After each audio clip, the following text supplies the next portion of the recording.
안녕하세요. 다니엘 선교회 청년 여러분, 잘 지내셨나요? 오랜만에 뵙습니다.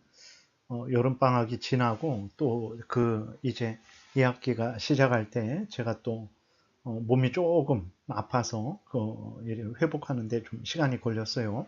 이제 다시 열심히 우리 계시록을 또 살펴보는 시간을 가져야 되겠습니다. 기도하고 시작하겠습니다. 살아계신 하나님 아버지 감사합니다. 이 시간 우리가 요한계시록을 계속해서 살펴보고자 합니다. 요한계시록을 통해서 우리에게 알려주시는 하나님의 뜻을 잘 알게 하소서. 그리고 하나님이 알려주는 대로 믿고 따라서 악한 사탄의 미혹에 넘어가지 않게 도우시고 하나님의 말씀대로 살아서 하나님의 영광을 드러내고 이웃을 말씀으로 유익하게 하고 우리도 하나님의 말씀이 약속한 풍성한 은혜를 늘 누리게 도우소서. 감사드리고 예수 그리스도의 이름으로 기도드렸습니다. 아멘. 예, 오늘 12장을 살펴볼 텐데 여러분 어떻습니까? 요한계시록의 그 흐름을 기억하고 있습니까? 그것을 잠깐 복습을 좀 하고 넘어갈게요. 8장부터 14장까지가 이제 나팔 환상이에요. 벌써 우리가 요한계시록 1장을 살펴봤고 2장, 3장, 7교회를 살펴봤고 그 다음에 4장, 5장 그 다음에 이제 일곱 인에 대해서 살펴봤고 그 다음에 우리가 나팔 환상에 대해서 살펴보는 거예요. 나팔 환상은 이제 8장부터 14장까지입니다. 8장을 우리가 공부했는데 8장에서는 이제 첫 번째부터 네 번째 나팔 재앙이 나오고 있죠. 그리고 9장에서는 다섯 번째부터 여섯 번째 나팔 재앙이 나오고 있어요. 그리고 10장 1절부터 7절까지는 이제 일곱 번째 나팔 재앙이 있을 것을 알려주고 있어요. 그리고 그 재앙은 예수 그리스도에 의해서 주관되어지는 재앙이라는 것을 아주 분명하게 말하고 있죠. 하나님도 모르시고 예수 그리스도도 모르시고 사탄 마귀가 자기 마음대로 어떤 재앙을 내리는 것 아닙니다. 우리가 4장 5장에서 살펴본 것처럼 모든 일은 보좌에 계신 삼위일체 하나님, 성부, 성자, 성령 하나님에 의해서 주관되어지는 것을 우리가 이미 봤죠. 그래서 계시록의 모든 일들은 바로 그것이 삼위일체 하나님에 의해 주관되어지는 것이라는 것을 생각해야 됩니다. 그래서 뭐 어떤 경우든 어떤 재앙이든 우리가 너무 무서워 두려워 떨 거 없어요. 그것은 다 하나님에 의해서 통제되는 하나님에 의해서 시작되고 진행되고 마무리되는 재앙인 거예요. 그렇기 때문에 우리는 항상 하나님을 믿고 의지하면 됩니다. 우리 구주 예수 그리스도를 믿고 의지하면 되는 거예요. 10장 8절부터 11장 14절까지는 이제 그러한 재앙 가운데 교회가 감당해야 될 사명, 교회가 또 받게 될 고난을 알려주고 있는 거죠. 그래서 앞에서도 말씀드렸지만 교회가 어떤 사명을 감당할 때 그리고 교회가 어떤 그 사명을 감당할 때 재앙을 당하는데 말씀드린 대로 그 모든 것들은 바로 하나님에 의해서 이제 관리되는 거죠. 그 안에서 우리가 사명을 감당하는 것이고 재앙을 받는 거예요. 그렇기 때문에 특별히 두려워할 거 없습니다. 그리고 11장 15절부터 이제 일곱째 나팔이 불려지는 거죠.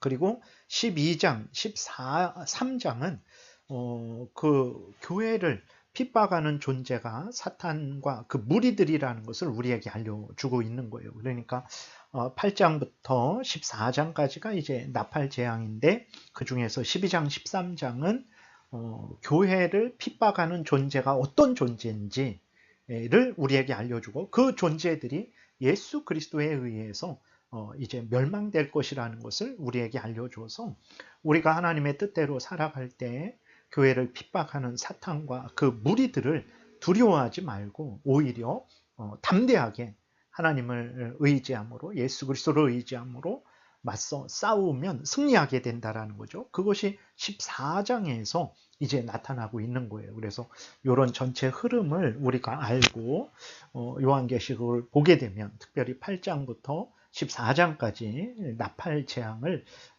공부하게 되면 어렵지도 않고 그리고 요한계시록이 말하는 게 전혀 새로운 뭐 다른 것을 말하는 것이 아니라 마태복음이 말한 거, 뭐 데살로니가전서가 말한 거, 뭐 창세기가 말한 거, 이사야가 말한 거와 동일하다라는 것을 우리가 알 수 있게 되는 거죠. 12장을 간략하게 먼저 살펴보면 이제 1절부터 12절은 용이 그리스도를 죽이려고 하다가 죽이지 못하는 내용이 있어요. 그리고 13절부터 17절은 이제 그리스도를 낳은 여인을 그 여인은 교회를 말하죠. 교회를 핍박합니다.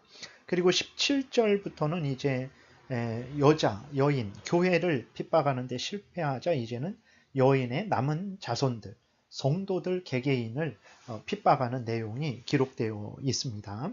물론 이러한 사탄 마귀의 그 괴계는 예수 그리스도의 전능하신 능력에 의해서 실패될 거예요. 예수 그리스도를 우리는 믿고 의지하면 승리하게 되는 것입니다.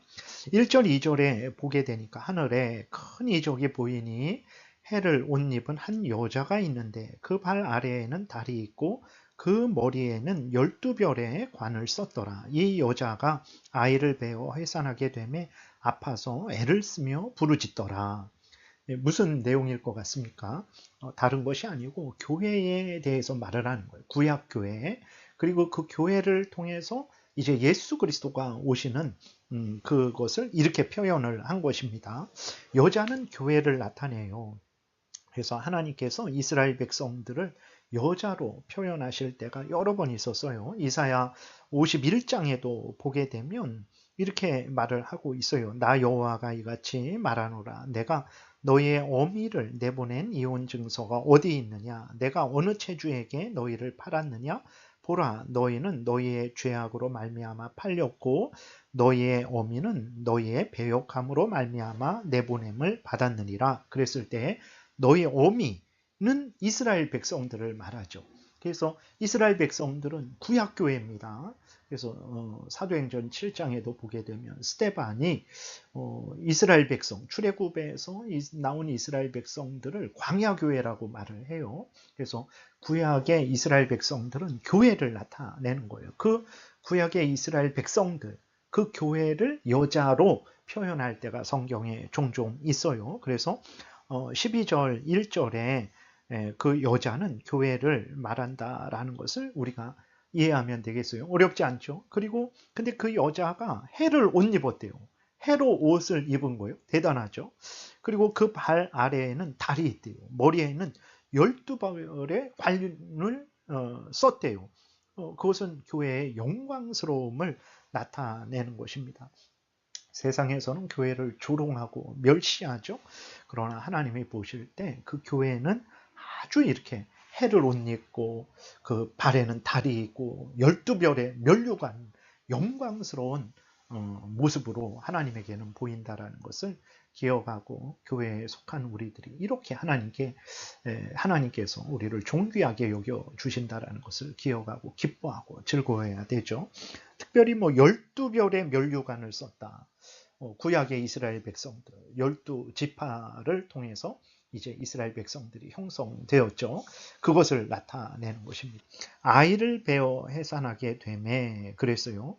아이를 베어 해산한다. 그러니까 교회가 예수 그리스도가 오실 준비를 한다라는 거죠. 그래서 아브라함을 택하시고 아브라함으로 이제 이삭, 야곱의 12아들 그들이 애굽에서 번성하게 하시고 가나안 땅에서 이제 번성하게 하시는 그 과정이 예수 그리스도를 오게 하는 과정이죠. 그것이 바로 아이를 베어 해산하게 되매라고 이렇게 표현을 한 것입니다.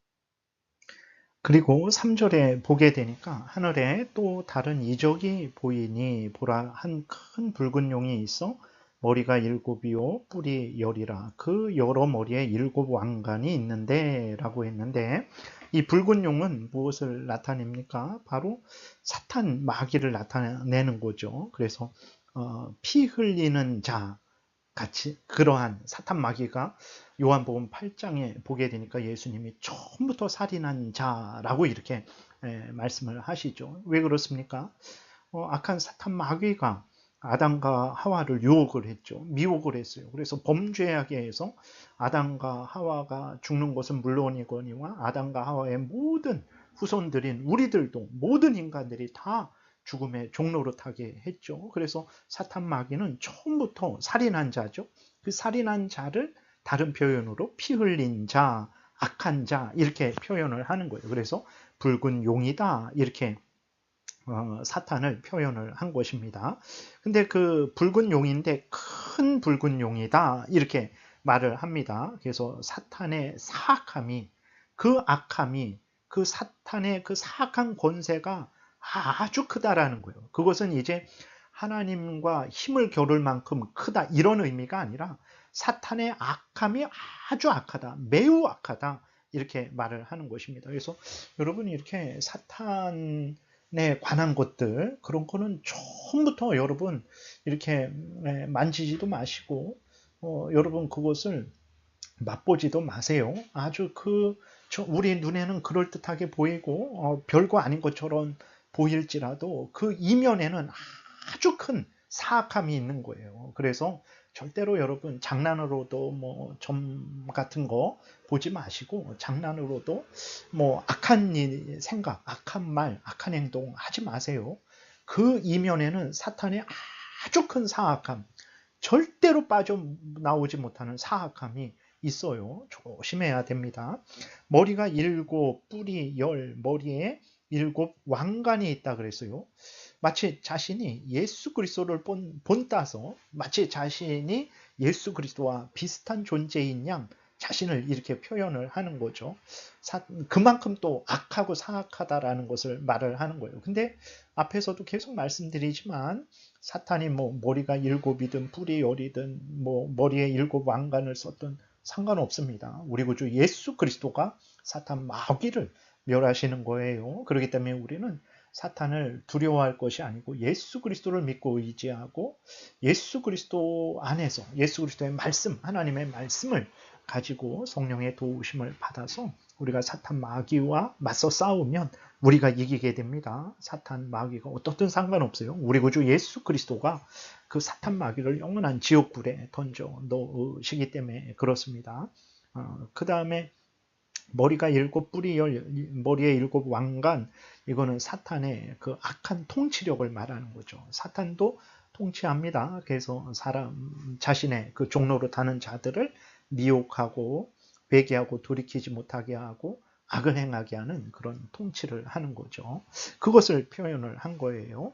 4절에 보게 되면 그 꼬리가 하늘의 별 3분의 1을 끌어다가 땅에 던지더라. 용이 해산하려는 여자 앞에서 그가 해산하면 그 아이를 삼키고자 하더니 이렇게 기록이 되어 있어요. 그래서 하늘의 별 3분의 1을 끌어다가 땅에 던지더라.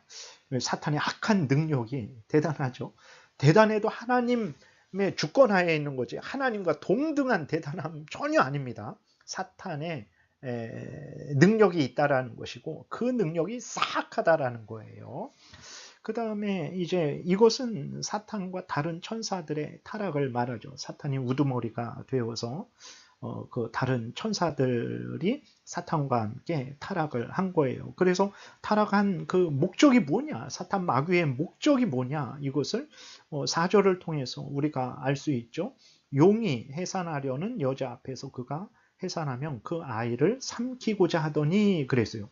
사탄 마귀의 목적은 하나님을 거역하고 대적하는 거죠. 하나님이 예수 그리스도를 통해서 우리를 구원하시고 하나님의 자녀 삼으시고 하나님의 뜻대로 살게 하시려는 그 구원 역사를 대적하는 거예요. 그래서 예수 그리스도가 이 땅에 오시는 것을 회방을 하는 거죠. 그래서 사탄의 역사가 구약 성경에 아주 자세하게 많이 기록되어 있어요. 창세기 3장에도 보게 되면 이제 그 사탄 마귀가 아담과 하와를 유혹해서 하나님의 뜻을 거역하게 하죠. 하나님의 뜻을 대적하는 거예요. 그리고 창세기 4장에도 보게 되면 가인이 아벨을 죽이죠. 가인은 하나님을 믿지 않는 자예요. 아벨은 하나님의 백성을 말하는 거죠. 사탄에게 속한 자가 하나님의 백성들을 죽이는 그 일이 가인과 아벨 시대 때부터 있었던 거예요. 물론 사탄은 직접적으로 아담과 하와를 이제 미혹해서 범죄하게 해서 죽게 했죠. 창세기 6장에도 보게 되면 사람의 딸들의 아름다움에 하나님의 아들들이 미혹됐죠. 사탄 마귀의 역사입니다. 그래서 여러분 특별히 결혼은 반드시 그리스도인은 그리스도인과 결혼해야 돼요. 그래서 우리가 어떤 뭐 건강이나 뭐 어떤 직장이나 이런 조건도 볼 수 있습니다. 그런 것들을 잘 보셔서 이제 함께 살아갈 수 있는 사람과 함께 살아가는데 분명한 사실은 그리스도인은 그리스도인과 결혼해야 된다라는 거예요. 그래서 여기 창세기 6장의 사람의 딸들은 이제 불신자들을 말하는 것이고 하나님의 아들들은 이제 하나님의 백성들, 예수 그리스도를 믿는 자들을 말을 하는 거예요. 그리고 또 이제 아브라함 때 오면 이스마엘이 약속의 자녀 이삭을 학대하죠. 그리고 또 이제 이방인들이 유대 민족을 학대하죠. 애굽 왕이 이제 이스라엘 민족이 애굽에서 나가지 못하도록 포로로 잡고 있는 것들, 뭐 가나안 족속들의 미혹과 공격, 아수르 바벨론의 공격, 그리고 이스라엘 내에서도 악한 왕들이 있었죠. 아합 왕이라든지 또 그 왕비 아달랴가 이세벨이 아주 그 이스라엘 백성들로 하여금 하나님을 섬기지 못하게 하죠. 그리고 아달랴 아합 왕의 딸이죠. 다윗 자손을 멸절시킵니다. 예수 그리스도가 오시는 그 길을 막아버리는 거죠.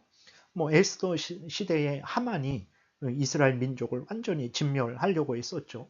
그리고 마태복음 2장에도 보게 되면 예수 그리스도가 이 땅에 태어나셨을 때 헤로드 왕이 어떻게 합니까? 예수 그리스도를 죽이려고 그 베들레헴 주변의 아기를 학살하죠.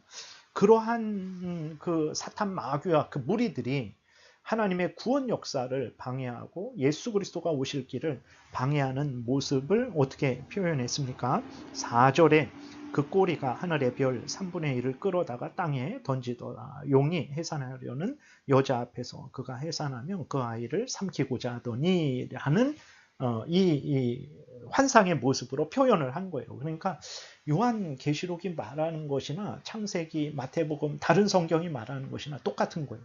이렇게 이야기를 쭉 서술하는 방식으로 하나님의 뜻을 표현하든 시의 형식으로 하나님의 뜻을 표현하고 또 계시록은 이렇게 환상의 방식으로 하나님의 뜻을 표현하는 거예요.